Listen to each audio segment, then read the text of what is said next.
What's up, guys? So I have an investment strategy. Crypto Control here with Dogecoinmillionaire Slumdoge. He made over... It was up at $3 million from 180. $3 million to do this. Millions of dollars! Slumdoge has been dropping the knowledge on me as far as his investment strategy, and I just wanted to break that down in this video for you right now about what your strategy is going into the next Bitcoin bull run right now, which is like the most important time for that. Okay. I mean, it's funny because people look at me and they think investment strategy looks like this guy just YOLOs his life away and gets lucky every time. No, but basically it's very simple, bro. It's not like some math genius rocket science shit. I think it's smart. It's very basic. Like I take a step back and I try to look at it from a bird's eye view and what's happening here in crypto, right? So the route that I took with Dogecoin was very straightforward. It was like, okay, this coin, might on the surface look like a meme coin, but it's also a coin that's been around for 8+ years, right? At this point, over 10 years. So Dogecoin came out in 2013, and it's had a community that has kept growing and growing and growing over the years. And it was the very first meme coin, so it has that narrative to it, right? And it had Elon Musk behind it. So there were a lot of elements of Dogecoin that I knew if I put in $100,000, $200,000, that it wasn't going to go back to zero ever again, right? It's built up that staying power over the years, where it's like now at this point it follows whatever Bitcoin does. Bitcoin goes up, Dogecoin goes up. It's very simple. Like just. I think what's so interesting about that is most people, like myself included, they're trying to get in early. They're not looking at what's established. Right. But you have to like.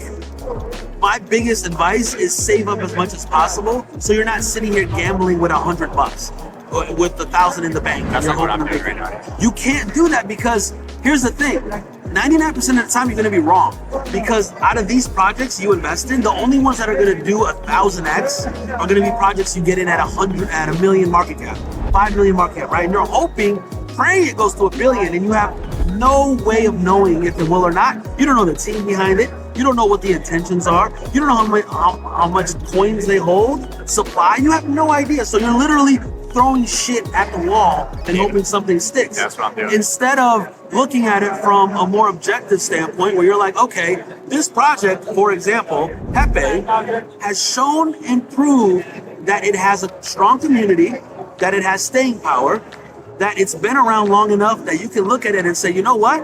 This is probably going to do well in the bull run, because even in the bear market, it was able to sustain itself and didn't die out, right? So you're looking at Pepe now, it went from nothing that last year all the way to 1.5 billion. I told everyone to sell because it was too high in the bear market. People gave me shit for it. What happened the next day after I said that? It started dropping. Pepe dropped all the way down to a $200 million market cap. So you could have got in at 200 million, right? Yeah. Now it's at a $3 billion or $4 billion market cap. So if you got in after those few months, you made a crazy amount of money. And it's just logical sense. One of the things you said to me is you were talking about picking almost every chain, and then you pick the top meme coin on every chain, right, and you'd invest in those because those have the most potential for gain. Right. It's like in between the blue chips and the shit coins, right? Right. So again, you're looking at it from an outsider looking in, right? Like trying to take a step back, because once you get into crypto, it's very easy to just get caught up with everything, and you end up not catching anything. And next thing you know, things are skyrocketing, and you could have picked it if you had just taken a step back and thought about it, right? So when it comes to picking a different blockchain, we saw this happen already with Solana. So last year, everybody was on Ethereum. All the meme coins, everything popping up was Ethereum, right? We saw Solana do an airdrop for Bonk, a meme coin, right? As soon as Solana did that, everybody rushed. FOMO kicked in. All the meme coiners that were on Ethereum jumped to Solana. There was a whole meme coin season there, right? Left and right. Liquidity literally went from Ethereum to Solana, and we saw how a meme coin brought all that over to the point where Bonk became the top meme coin, and then Dog with Hat took over, and now is the top meme coin. And so you're looking at it like, okay, if that can happen to Solana, that can happen to Avalanche, that can happen to Polygon. Yeah. Let's look at those chains before they blow up, before they get really big. What's the biggest meme coin over there? invest in that. That's like setting yourself up for success.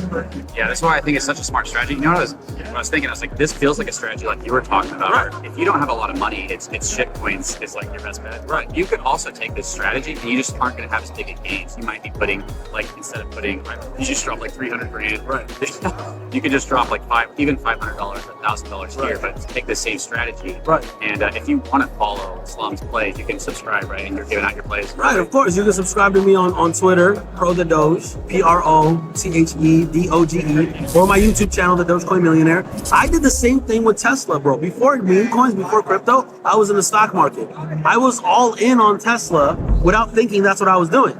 I put every paycheck into Tesla. I had $30,000 invested for my own money into Tesla, and then when it blew up, that 30,000 turned to 250. All of a sudden, I got $250,000, and I got into meme stocks. Meme stocks didn't work out. Why? Because they didn't want it to work out. And Robinhood cheated. Wall Street cheated because they were losing money. And then we had to reevaluate as retail investors what we were going to do next. Meme coins came because of meme stocks, and that's how I got into it. That's insane, man. I didn't know you were a Tesla investor before Dogecoin. So you've been investing for a while. Yeah, since 2018, 2019. I heard you saying last time we were walking, you're saying like, if I hit all of these, I only need one of them to do well. That's true. That's true. You need one to do a 10x. If you put in $1,000 or $10,000, right? All of a sudden you got 100 grand, right? Then you hit another 10x and you had $1 million. There you go. I need to take your advice, man. I need to take your It's advice. not that hard. You just have to like think logically and then think like a normie. Like what do you think retail investors are going to be interested in? What do you think gets their attention? Like really take a step back and like start putting all these things in place. And you're putting all you're not keeping this knowledge for yourself on like Twitter and stuff or your YouTube. You're just gonna put all this out there. For Yeah, I'm putting it all out there. Like obviously I cater to my subscribers. They get all this information before anybody else does. But every time I start coming up on a different narrative or just like feeling out the market and the sentiment and where it's going, what people are gravitating to, what the new meta is, I automatically start putting together some type of narrative that I think is going to do well in the future. You know what's crazy about that is the more influence you get, you start to create the narrative, even if there might not be one there. And that's where you're in this like dangerous world where you're talking about like, if I can't even have a cat right now, because somebody's going to make a meme talking about it. So. But I do a lot of polls too. So like I check the temperature. You know what I mean? Like I'll be like, what do you guys think about X, Y, Z? And even though I don't have the hugest fan base, I have enough of a sample from the market in general that I can get the temperature of like, okay, what's everybody interested in right now? What are we looking at right now? And then I take a deeper dive and do my own research. That's awesome. Hey, thanks for giving the breakdown of your investment strategy. Slumdoge Millionaire. Sure, man. Doge. Appreciate it. Thanks. Awesome. Mike Miller. Hey, join the Discord, Mike Miller. He recorded it.